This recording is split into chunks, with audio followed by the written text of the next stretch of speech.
Today we are talking about a subject close to my heart, which is graphic design. Specifically, this is a lecture about graphic design for game inventors. So we're talking about the real basic mechanics of design and layout, not the artistic part, but the part that helps you make a better looking prototype. I have a lot of friends who will put a game in front of me and say, I'm not an artist, so these cards are hard to read. And this basically was put together for them to say there's a few basic rules of graphic design that are not art, they're science, they're easy, and they can help you make a better looking game. So with that in mind, let's talk about graphic design for game inventors. Mostly what I'm talking about is the steps that get you from the first half of this picture to the middle, from the beginning, from the idea to the playable prototype that helps you test the rules of the game without getting in the way. We're not going to talk so much about the skills you need to take it from the prototype to the final design, because that's a much bigger lecture for someone who's more of a specialist. In this lecture, we're going to talk about several things. We're going to talk about type, we're going to talk about layout, we'll talk about color, we'll talk about art and where to get it, and we'll talk a little bit about some of the tools that you can use to put all this stuff together. Let's talk about type. One of the things that matters quite a bit to the presentation of your idea is typography. And although you have thousands of fonts at your disposal and they're fun to play with, the fact is that for the most part, when you're building prototypes, you really need about 3. You can pick your 3 favorite fonts and just go with them. And the 3 fonts that I'm talking about here are a headline font that you can use for big, bold titles, a body text font that you're going to use for bigger areas of text, bigger blocks of text, abilities on cards, rules and rule books, that sort of thing. And maybe you'll need a numeral font if your game has numbers in it that need to be read in a hurry, at a distance, something that's super, super clear and is likely to get printed large. We'll talk about numerals very specifically as their own kind of font choice. In the first category, headline fonts, there's lots to choose from. The job they do is just to be sort of eye-catching but still easy to read. And they often sort of sell the personality of the game, although in a prototype that's not nearly as necessary as it would be in a final product. Your job as the game designer, as the prototype maker, is just to make the information clear. So here are a few random title fonts from my collection. It is eventually going to be some graphic designer's job, who likely is not you, to take it to the final. Your second category of type is body type fonts. This is the bread and butter font, and it's super invisible. Of all the things a graphic designer does that should be invisible, body type is on the top of the list. You shouldn't even notice that it is in any way decorative or interesting. You just want the stuff to be readable. I have some serif fonts on the top. I have some sans serif fonts on the bottom. There are disagreements among graphic designers about which of those is easy to read, at what size, and so on. But your goal here is not really to be creative, it's to be clear. Some cheap fonts have really terrible kerning and they just aren't set up right. They are harder to read, and I would suggest, like, literally just use the few body type fonts that came with your computer. They're probably fine. They're all you're ever going to need. Numeral fonts are a special category. We have to read a lot of numbers when we make and play games, and so I have a few examples here of numerals that I've used in final production that are chosen because they are easy to read, not just in a straightforward way, but also when they're upside down or across the table. And that has to do with the way the different forms are built. We can take a look at some examples. Here's an example of some bad numbers. Apologies to the artist. The art that he did for these cards was amazing, but he also gave me a set of numerals that I had to replace. And the reason why is they're very stylized, which is pretty, but it's not very useful. The first check is, what do they look like upside down? And so here are the same numerals upside down, and a lot of them sort of turn into right side up letters, even more so than a normal numeral font would do. The 3 really turns into an E, the 4 kind of turns into an H. And although you know that you're looking at numbers, your brain still has to do that extra step. Even the tiniest bit of extra processing that you make somebody do every time they look at a card is going to add up. It's going to be invisible, but it's going to make the game longer and more frustrating to play. So here's an example of those cards spread around the table.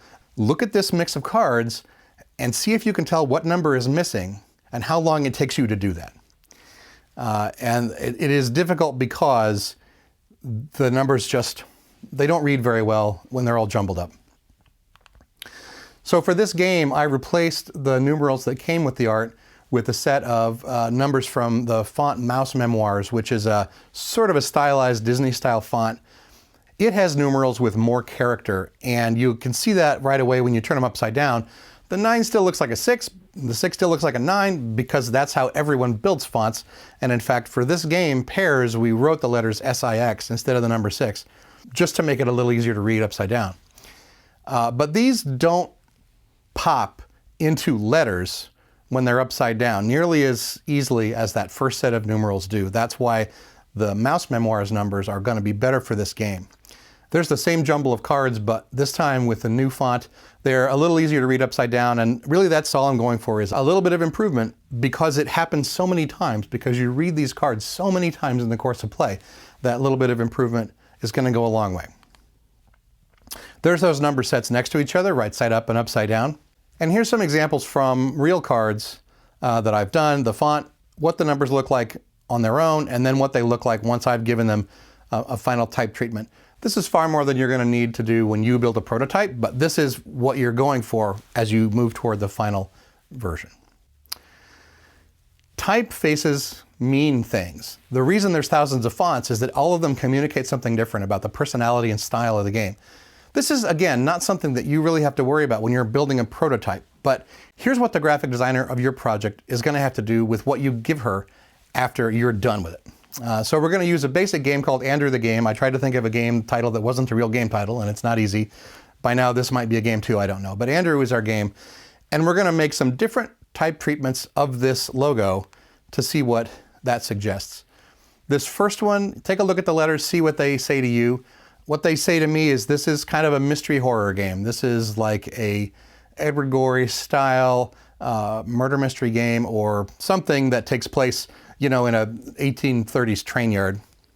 This is the logo for a game that thinks it's a logo for a jewelry store. I don't actually know what kind of game this is, but it definitely looks refined and expensive. This Andrew the Game is sort of a steampunky type of a look. It's a more modernized, antique-ish font. It doesn't really have any custom letter forms. I made the A a little bigger, but you would probably expect this game to be filled with airships and goggles and the color brown. This type treatment is a little difficult to nail down. I think it's sort of a film noir, maybe a detective game. Maybe it's the Maltese Falcon game, or something to do with murder mysteries in the 20s and 30s. And here's sort of a stock medieval font type of a layout, something you might use for a medieval role-playing game, or a game about murder in a monastery, something like that. What I did in all of these logos is attempt to take the same words, rearrange them a little bit, but give them a different type, a single or maybe two fonts that tells a story about what's in the game. You will do very little of this when you're building prototypes, but you'll do a little bit of it, so I thought I'd just give you a little bit of a taste.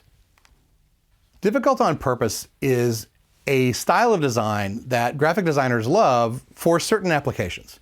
For posters, for album covers, for type that is art. For a graphic layout that makes you slow down and read every word, Difficult on Purpose is a real style. But this is not something that you want to do for your design project. For your prototype, the last thing you want to do is slow somebody down. So while this is absolutely a valid graphic design style, we're talking about something much more pedestrian and invisible. Difficult on Purpose, the sort of grungy style from the 90s that makes everything a complete mess, is beautiful, but it's really not good for prototypes. Layout is the arrangement of the information on the page. This is probably the most important segment of this whole talk.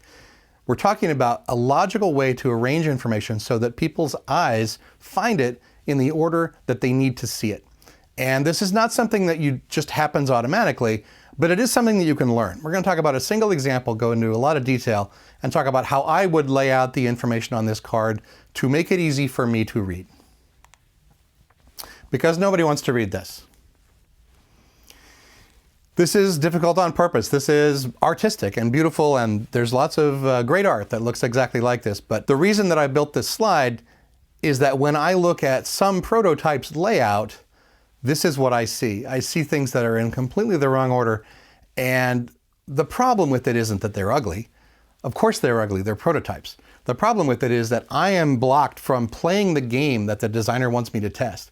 That is why you want your layout to be clean and well done. That is why you want to spend a little extra time on it, because the time you spend with playtesters is precious and you don't want to waste any of it having to plow through difficult graphic design. So let's take a look at this straw man card. This is the worst layout I could do in 5 minutes. It is a made-up card from a made-up game. It's the Mos Eisley Spaceport, and we can talk about lots of elements of this card that are really not doing their jobs. Many of them are difficult on purpose so that we can straighten them out. Let's talk about the first part of this. Up here we have the flavor text. Flavor text is text that everyone understands is not relevant to the game. You can't hide rules information in there. It's just something that makes the game more interesting. It's typically presented in italics, and that's something that gamers know. And in fact, be careful of italics, because if you put real rules in italics, many experienced gamers will skip over them. So italics are dangerous. What they mean in this case is flavor text. So at least that part is correct. But the placement on the card is weird because it's at the very top, whereas it's something that's less important and should probably be moving down. The next thing on this card is the art. That's to be determined later. I'm going to use clip art of a building. The artist, the final artist, is going to draw this actual thing. I'm just leaving a space for it. This may or may not be the right space for it. The next thing here is the title, which is buried in the middle of the card just to be as difficult as possible. But there's something else going on here. You're going to see that the name Mos Eisley Spaceport doesn't really actually seem to line up with anything else on the card. And so your eye doesn't go to it in the way that it's supposed to if you're really trying to present information. We'll talk about lining that up a little bit later, but that's just one of the many things that's wrong with that title. It's a difficult font, it's small, it's in the wrong place. Here's the ability text for this card, and it's in a super decorative font, again on purpose, just so that we can straighten it out later. But it's in kind of a weird place. It's in kind of a semi-italic-y font. It's not doing the job it's supposed to do. Up here I threw the corporate logo. Funny story about that logo. The first time I did this presentation, I threw that logo together just for fun. I tried to think of the ugliest logo that I could, and then it kind of grew on me and it became my company, so what are you going to do? But what I'm saying about this logo here isn't that it's bad, although it is, but that it doesn't belong on this card. The card real estate, the space on the card is so expensive, it's so precious. If you're going to put a thing that's exactly the same on every card, it doesn't need to be on any of them. And that game company logo belongs on the box, in the rules, but not on every card. So that's why I threw it on there. And down here we've got 3 numbers that I couldn't tell you what they are. I mean, I could make you look in the rules, but these numbers are wrong in a lot of ways. They're all the same size, they're all the same color. They don't really give any sense of what they mean or why they're where they are. So we're going to fix those too when we fix the layout on this card. The last thing we're going to talk about on this card is the white space. White space actually isn't a bad thing. It's very useful in drawing your eye to the right spot. And often the artwork of the card does the same job as the white space. Everyone knows they can ignore it, but it still tells your eye where to look and what order to read the things on the card. So don't be afraid of white space in general, but use it properly. Use it like all the other tools and don't just have it because you ran out of things to put on the card. All right, let's rebuild this thing. Starting with the following notion. The player's eye is going to start in the upper left and it's going to track to the lower right. That is the order of time. That is the order that Americans read things in, upper left to lower right. And it also can represent the importance or even the time order of the things that you need to know about how this card works.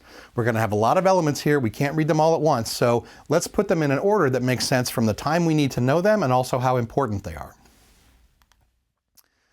I'm going to start with price. Let's say that little coin in the bottom is price. Again, this is not a real game, so I'm just making this up, but if price is the thing you have to pay to get the card into your possession, it's probably the first thing you need to know about the card. It's also pretty important. So if you can imagine this thing starts in the middle of the table, everyone can see it, they can see the price is 5. When they pay that price, they take it into their ownership. I'm going to put that number on an actual coin, which it is in the original, but it's much bigger, it's much more readable as a coin now. It's going to have a nice big 5. It's also going to have the word price under it. Now that word is extremely small, But once you understand that it's the price, you never have to read that word again. That word down there is just for first-time players. Now, there are plenty of games that wouldn't put the word price there. That's fine. Here's why I do it for prototypes, though. Every time I'm playing with somebody, they're playing the game for the first time. So that word price might not appear in the final graphic design, but I think it is actually really relevant for a prototype. And already I've started to draw invisible guidelines that tell me where all the elements of this card are going to be. Again, if you're an artistic graphic designer, you're going to say guidelines are terrible and never go to them, but we're not making art. We are making something functional, something that delivers information as cleanly as possible. So we're drawing guidelines, and making your principal elements align with those guides makes the eye happier. It makes the card easier to read. We'll see what those guidelines do as we add more stuff to the card. All right, let's take that title and let's move it up to the top. Obviously, this is the name of the card. It's going to be on the top like a headline. It's Mos Eisley Spaceport. Bang, there it is. So the next thing I've done is I've taken the little heart in the corner, this little 3 heart in the corner. I've made it red. I've moved it over to the left, and I've stacked 3 health hearts on top of each other instead of just the number 3 on a golden heart. First of all, I made it red. Colors mean things. We're going to talk about that a little bit later. Second of all, I've added that little helper text under it. I say that it's called health. And again, in the final, maybe you're going to step away from that because it makes the card too busy. I get that. But in a prototype, when you're playing with new players all the time, that helps everyone learn the rules faster. I've also used something that's very common in video game iconography, something that gamers are going to recognize, which is hearts for health, a stack of 3 of them, in a space that can hold about 7, implying not only how strong this particular card is, but what the strongest card is. Probably the strongest card in this game has got 5 or 6 or 7 hearts, and this one only has 3. So that white space, that lack of space, helps inform something about this value besides just how big it is, but how big it is relative to other objects in the game. Here's the rest of the elements. I put the art where the art goes. I spread it out because this is a wide format card for whatever reason. I took the game company logo and I reduced it down to a little copyright notice next to the art. That could be the artist's name in the final draft. In a playtest, that is the kind of space where I will put the version information of this card. So that's something that's easily found and replaced and updated every time I make a new rev of the game so that everyone knows if they're playing the most recent version. Underneath that, I've got the ability text in a very legible sans serif font. And underneath that, I've got the same font, but in its italic version for the flavor text. Each of these blocks is now clearly separated, differentiated, and is in the order that is relevant. The flavor text is at the bottom now because you can skip it. And that's something that this design is telling you. And the last thing down there, I don't know what the 7 is. I think it's a point value. It says reward. But here is a thing that is likely most useful to you when the card is scored at the end of the game, or if you sell it, or if you destroy it, or whatever. I'm assuming that happens later in the card's life cycle, and that's why I've placed it towards the bottom and on the right. And here's all the guidelines that sort of tell you where the elements go. These are how the elements are lining up, and with a clarity that these kinds of lines provide, your eye has less trouble looking all over this card. Now, you're not going to do this kind of layout for the very first time you make your game, but you need to test your game, and you need to test the layout of your game throughout the development process. And the earlier you get to this, the earlier you're going to know if your cards are legible or if your cards are trouble. If your cards have too much information on them, or if people have trouble finding that information, maybe the layout will help. And again, we've taken it from a sketch on a napkin to something I can put in front of playtesters. We are not going to take it all the way to the final card. That's going to be somebody else's job way farther down the line.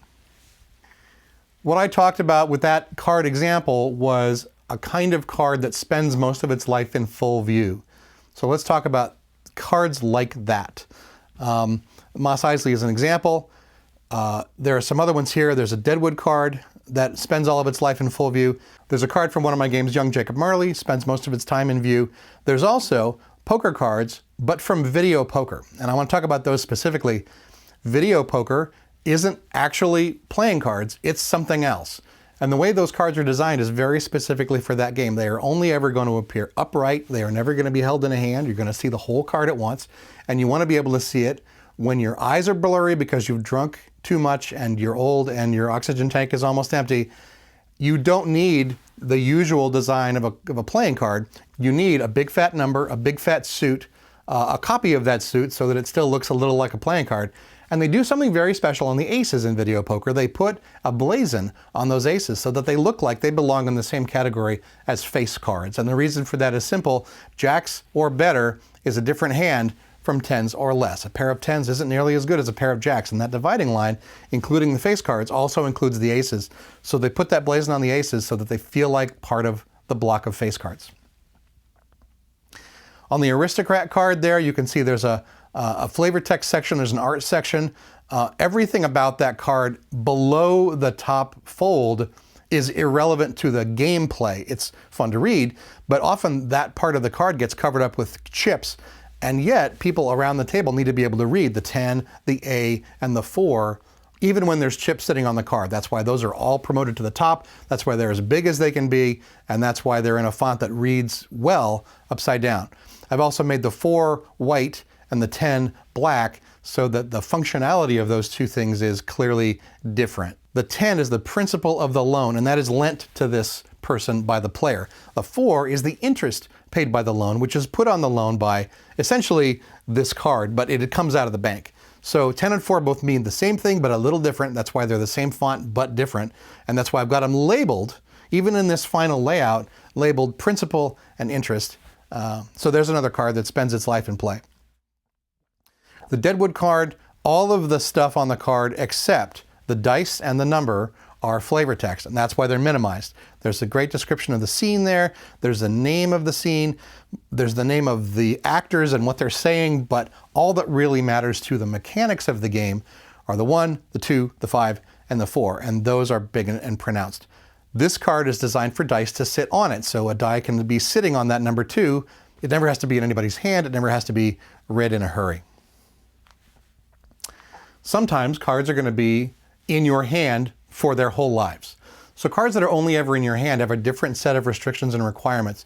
The most important real estate on this card, because I'm going to fan it in my hand, read several of them at a time, the most important real estate is the upper left corner of the card. That's where the most important information needs to go.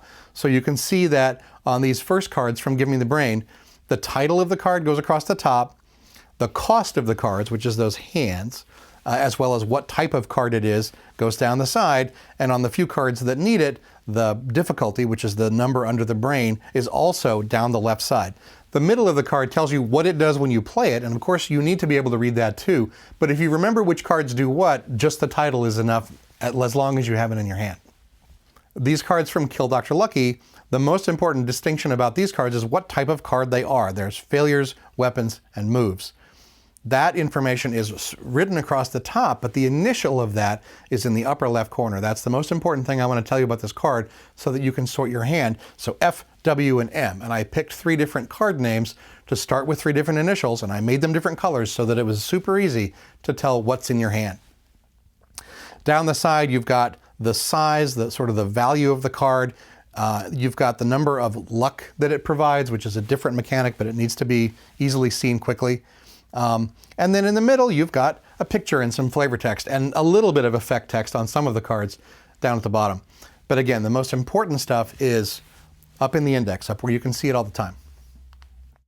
Some cards are going to spend some of their life on the table and some of their life in your hand. So they not only have to read well when they're fanned, they also have to read well on the table. And on the table, you're farther away, you can't see them as well, but you can use the whole card. These top cards are from a game called Witch Trial. There is a charge, a suspect, some evidence, and emotion. Again, I'm using the big initial in the corner to distinguish the kinds of cards so that when they're fanned, you can easily tell them apart. I back that up with some color. Down the side, I've got the dollar value, and in the middle is mostly a picture, a little bit of text, effect text on the bottom of the motion cards. Some of these elements need to be read while the card's in play, most specifically what kind of card it is, because the cards begin their lives in a sort of auction line in the center of the table, where you're trying to match a charge from your hand with the suspect on the table. You need to know the big important things about that suspect, like how much it pays and how guilty it is, before you try to play a charge and match it. Along the bottom, we've got cards from Before I Kill You, Mr. Spy, which again have 3 basic layouts for 3 different kinds of card. there's a layer card, there's a spy card, and there's a doubler card. These mostly live in your hand, but when they are played face up, everyone needs to recognize them right away. Specifically the taunt cards, specifically the letter in the corner. And so that's why that letter is so big and everything else is sort of made to match it. Some cards spend their lives jumbled in play, and that means they're not just arranged on the table, but they're often overlapping, they're often upside down, and in the examples here, they're being played in real time. So you have to recognize these cards with a huge amount of speed. Every one of these cards, from both Falling on the left and Brawl on the right, is designed so that you can glimpse just a corner of any card and have a pretty good idea what it is. The art goes all the way to the edge and is a very different color for each one. The hits have a different layout than the blocks or other cards, and so even if you're looking at the edge of a hit, you can tell what color it is and also that it's not a block. These cards are played so fast and played in such a jumble that the layout's really critical, but these particular games, you never have to hold the cards in a fan in your hand, and so the whole card is available real estate for game information. And some cards have to do everything. The poker deck has all of the uses that we just described. Sometimes you have to read the cards in place, sometimes you have to read them in your hand, sometimes you're in a hurry, sometimes they're upside down. And the design of the poker card specifically, first of all, it doesn't have a lot of information, but it's got a big picture in the center to reinforce the little picture in the corner. They both mean the same thing, and they're both used at different times during play. Playing cards didn't always look like they do now. They didn't always have the index in the corner. These are some of the oldest playing cards that we have. They are rounded on the corners, which makes them a little harder to shuffle. They don't have indices. They don't even have names on the face cards. You really have to look at the entire card to figure out what it is. This represents a really early stage in the development of playing cards. Later on, they became more stylized. They still don't have the numbers in the corner, but they do at least have the suit up in the corner, and each one of the face cards can now be recognized from less of its art. And so even fanning these cards, you would know where your low and high numbers are. The next evolution from here, which didn't last very long, is they took the entire card and made a copy of it up in the corner. And that led to the modern playing card that we know now with the index up in the corner. If we tend to fan our cards from left to right, the index can be in the upper left because half of them are going to be upside down in a shuffled deck. You can also put the index in the lower right if you have the space for it. And these particular queens from a European deck are designed to be fanned from right to left as well. They have indices in all four corners. Let's talk about color. Colors have meanings. There's a language with color, and it is pretty well understood by gamers to mean certain things. Green means poison, red means health, and so on. You can't go too far wrong just sticking with that. And the language of color is something, it doesn't take long to learn, and then it's easy to use to build your prototypes. Not everyone can see color, and that's okay. You can't use color as a primary indicator if you're going to include everyone. But you can always use it as a secondary, and it's certainly very powerful for everyone who can use it. Color also tells a bit of a story, and so in a game like this is a pairs deck that I wanted to make look sort of vintage, and so there's no pure blacks, there's no pure whites, everything is sort of desaturated. All the colors are still in the same family, but within that family I picked as many different colors as I could so that you could still identify a card even from the tiniest corner. And the reason for that is that some pairs games are jumbled games. You have lots of cards, sometimes in a very big mess in the table, and you still want to be able to see what's there, what's missing, as fast as you can. A good graphics program is actually going to have tools to tell you what your cards may look like to a colorblind person. This is the 3 colors of hit card from Brawl, presented first in their RGB representations, then how they look to red-green colorblind, and then in pure grayscale. And in each one of these instances, what I tried to do was make them as different as I could, given the limitations of each of these filters. On these hits, I also used, and you probably can't see it very well, but a light texture in the background. So the blue cards have a water texture, the green cards have a leaf texture, and the red cards have a fire texture. That's there as well. But mostly, even in the grayscale, you can see there's a dark, there's a light, and there's a medium color, and that's represented across all the color groups in the game, so that someone who couldn't see color at all could still play the game. Here's a 6-suited deck I've been working on. It is, again, 6 shapes and 6 colors. So the suits are primarily distinguished by their shape, but the color helps reinforce that for those of us who can see it. Too much color is not always right. The line on the top is not better than the line on the bottom. I thought it was. I thought that those spies looked really good, but here's where, again, we distinguish between graphic design for the sake of art and graphic design for the sake of communication. The reason that those multicolored spies are worse than those single-colored spies on the bottom, even though they look a lot better artistically, is that these are parts of a bigger game. When you have a fan of cards in your hand, you need to tell what kinds of cards are in your hand as quickly as possible. And if the spies are all different colors, they look like different kinds of card. So look at the hand on the top and quickly count the spies. Now try the same thing with the hand on the bottom.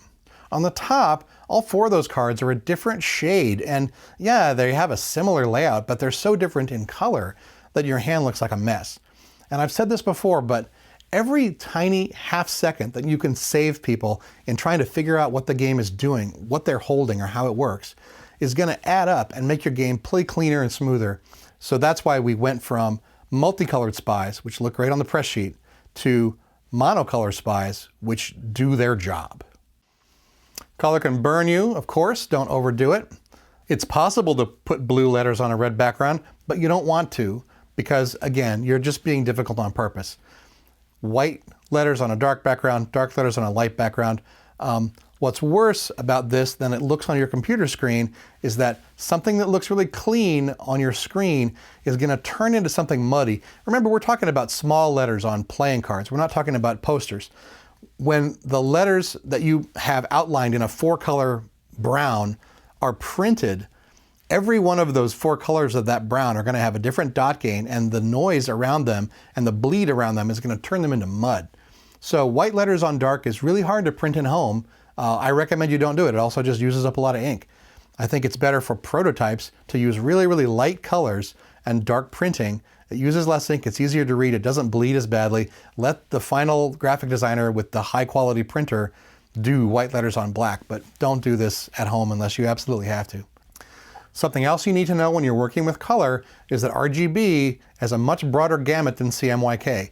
Your home printer, and probably the printer that's going to make your game, cannot make certain colors. There is a cyan ink, but there is not a blue. There is not a purple. There is a magenta. There are greens and blues and purples that the 4-color press cannot make. And so when you print something that looks very bright on your screen, you may find that it looks really bad on your paper. That's because you're not taking advantage of the gamut of the CMYK that's coming out of your printer. Again, it doesn't matter much, but if you have made something that looks really distinct and easy to read on your screen, you may find that if you're out of gamut, it's going to look pretty bad on the page. So let's talk about color. Let's use our Enter the Game logo again and talk about some themes and emotions that color can recommend. Again, this is not something that you necessarily have to do for your prototype, but it's a thing to think about for the final product. This Enter the Game logo was made to resemble basically a fast food chain from the 50s and 60s, something sort of wholesome and homey and also cheap. This color treatment is more of a updated 90s coffee shop kind of a look, kind of a dark green. Haven't changed the font here, just working with color. This version of Enter the Game thinks it's either Dungeons and Dragons or maybe a barbecue sauce. I cheated a little bit. I used an image and not a color. I used a flame graphic for the letters, and then I stole some of the tones out of that for the outlines in the background, but still kept the font. And here's a sweet little Enter the Game that probably has nothing to do with the one that's on fire. Again, I tried to take basically the same letter forms, just do color to show what different colors can do and what they can say about the product that they describe. Let's talk about art. This is the crux of I am not an artist and why people think that they cannot make a good prototype because they don't know how to draw. Graphic design and art are two different things, but art is free, especially for a game prototype. You can go online and get art from another game, art from anything, pictures of anything. And I hate to say this, but no one cares whether it's under copyright or not, because you are not selling it. You are making a prototype to show to your friends and then probably throw away. And so no one's going to come after you for borrowing their stuff. Not only that, but there's so much free stuff online that literally is free. There's no excuse not to throw a little bit of art in your game. Here's why. Because art makes components easier to distinguish and easier to play with. And if you're trying to show someone what your final game is going to feel like, making them play with a bunch of blank cards is really just like playing with a blindfold on. Here's an example. Here's a card from Give Me the Brain that has all the game information that you need on it. It's a bid card. It's a value 28. Give Me the Brain is irrelevant because that's on every bid card. And I Can Hear the Ocean is the joke that belongs on that card. Really, all you need to know about this card is that it's a value 28 bid. And you could play with this card. But the story of this card is that there's a zombie with his head stuck in the toilet, and that's why he can hear the ocean, because he's so useless he can't even get his head unstuck from the toilet. Now, I'm never going to find clip art of a zombie with his head stuck in the toilet. And I don't mean it's going to take a long time. I mean I'm never going to find it. And I could draw it with a stick figure if I wanted to, but that's actually going to be time consuming compared to finding this picture of a shell, which tells a similar story, but also makes this card look distinct from the other cards in the bid category and helps me remember it, helps me see it, helps me think about it in a more holistic way. When I play this card and someone sees the shell and thinks about that mental image of the zombie with his head stuck in a toilet, it helps tell the story so much better than a blank card could. It took me 3 minutes to find this piece of art and throw it into this card. There's the final art, the zombie with its head stuck in a toilet. And again, we've got Give Me the Brain, we've got 28 bid, we've got I Can Hear the Ocean, all the important things, the game information about the card. And this art, when the card is played, is funny. It delivers that joy that you're representing with the shell that you would never be able to represent with the blank space. These are early cards from Magic the Gathering. These are playtest cards from Magic, and even in pre-release days, even in its earliest days, the designers of that game understood that there were so many cards in the game, they were going to be much easier to distinguish if they had art on them. So they went and grabbed art from everywhere. If a joke art, something recognizable, something hand-drawn, anything, because once you see that picture from across the table, or if you see the edge of that picture as it's fanned in your hand, that can trigger a knowledge of what that card is. And if you had to read the text before you remembered what it did every time because you just couldn't recognize the card otherwise, the game would play too slow, it would just not work the same way. So here's how to use clip art in your prototypes. First of all, it's super easy to find. I Googled cowboy and this is what I got. If you want something a little better, you can subscribe to a service. I subscribe to clipart.com. It's like $150 a year, and you can use all the art that you want, even in final stuff. But again, we're just talking about prototypes here, so that's an expense you don't really need to pay. We're going to use a sample card. In this case, we're going to use the Queen of Clubs. I've chosen Queen of Clubs because it's a card everybody knows, but obviously you can use this technique for whatever game you're putting together. Here's a layout of the card that is perfectly sufficient for playtesting. You could playtest with this. The first night that you're testing your game, playtest with this. And again, it's not really the Queen of Clubs, it's whatever game you're doing, but this is all you really need. The letter C for a club, if that's good enough to distinguish the suits. The letter Q for a queen, if that's enough to distinguish the ranks. And the word art where the art goes, just to tell people someday there's going to be art here. That's a good place to start. But in about 5 minutes, I can put together a much better version of this card that is going to give a better sense to my players of how the game is supposed to look and feel. Step 1, let's go find a font. I went to my favorite font source of free fonts online and typed in the word Western as a descriptor of the font, and it gave me Carnival Freak Show. Let's go with that. I typed out all the letters I'm going to need for the cards just to check them out, but that's the font that I'm going to use for the Queen up in the corner. There we go. Now we've got an old-timey Western font for our numeral font. The next thing we need is suit icons, and obviously your game doesn't necessarily have or need playing card suits, but whatever goes in the corner, if it's a coin or a flame or a dragon or a barrel, there are thousands of pictures of that thing already drawn. You go steal them. I got this one from, again, clipart.com. It's ugly. Look at that ugly thing. But it's an Illustrator file that I can pick apart and take out the pieces that I need way faster than drawing it myself. To be clear, I also draw things myself, but not when I don't have to. That club is an independent element in that Illustrator file. I can put that club pop in the corner of the card, a little index under the Q, a big one in the opposite corner. I've got myself a club. What's next? I want to, this is way more than anybody needs to do, but I like to put a texture under the card so that it looks oldie-timey. Skip this step if you want to, but I went to clipart.com and I looked for antique paper. This is the first page of paper that it gave me. It gave me this ugly thing, but the middle of this ugly thing is actually fine. So I clipped the middle out of that, and that's my texture for the card. Looking better already. Next thing is I want to make this a 4-color deck. So I want a green for my clubs.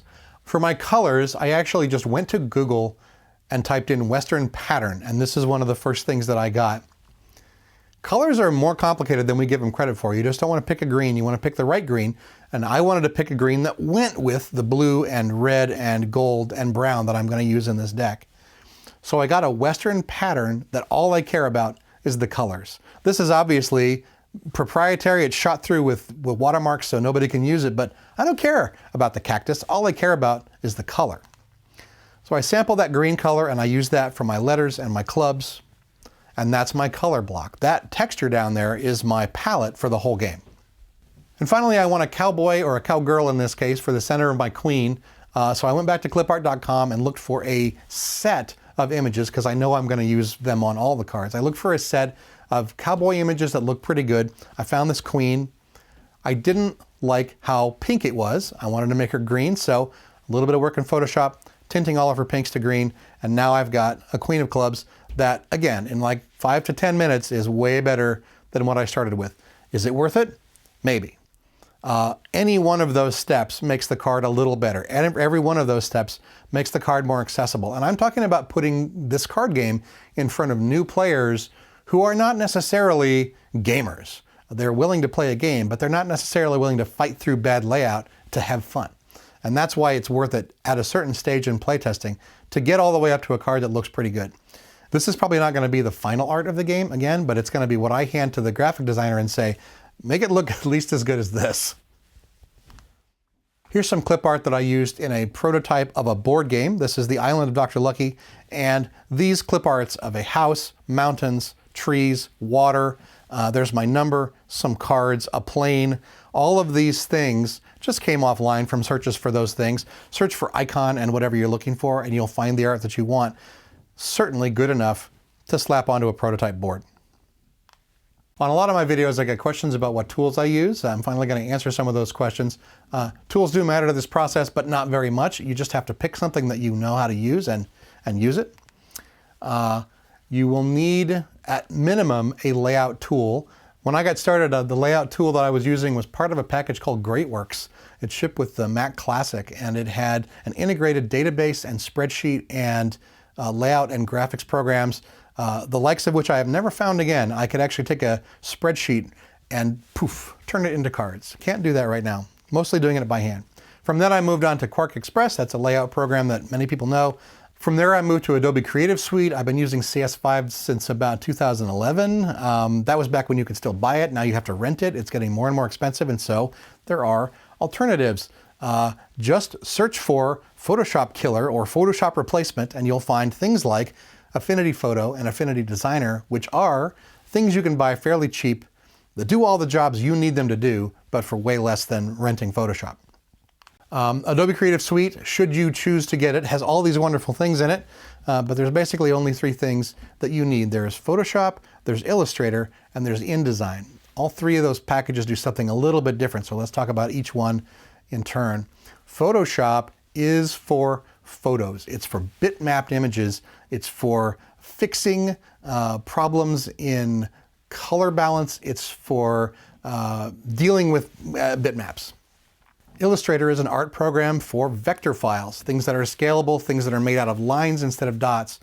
And so it's more useful for doing logos that involve type, doing logos that you want to scale up to a large size. I don't use Illustrator very much, but you can also use Illustrator, again, to lay out pages. It's still not as good, however, as InDesign. InDesign is a layout program, and what those programs do is take art from multiple sources and put them together into a document. InDesign, of all of these, is the one that knows that it's printing to a page. It is much better at doing final layout, putting all the components of a package together and then sending them off to a service bureau to actually be printed. For me, InDesign is the tool for building final playtest cards, building final boards, unless they're entirely bitmap graphics, in which case sometimes I'll output them from Photoshop. InDesign is better about pulling multiple sources together into a single output. So again, this is not really about doing a finished product. This is about getting graphic design to the point that players don't have to fight to play your game. It really isn't very hard. The science of putting things in the right place, making them legible, is worth the extra time that you put into it, because you'll save that time in every playtest and you'll get faster to the fun. Thanks for watching this presentation. I'm James Ernest from Fragment Labs. Please check us out online. We have lots of more information about how to make games, as well as plenty of free games you can play right now.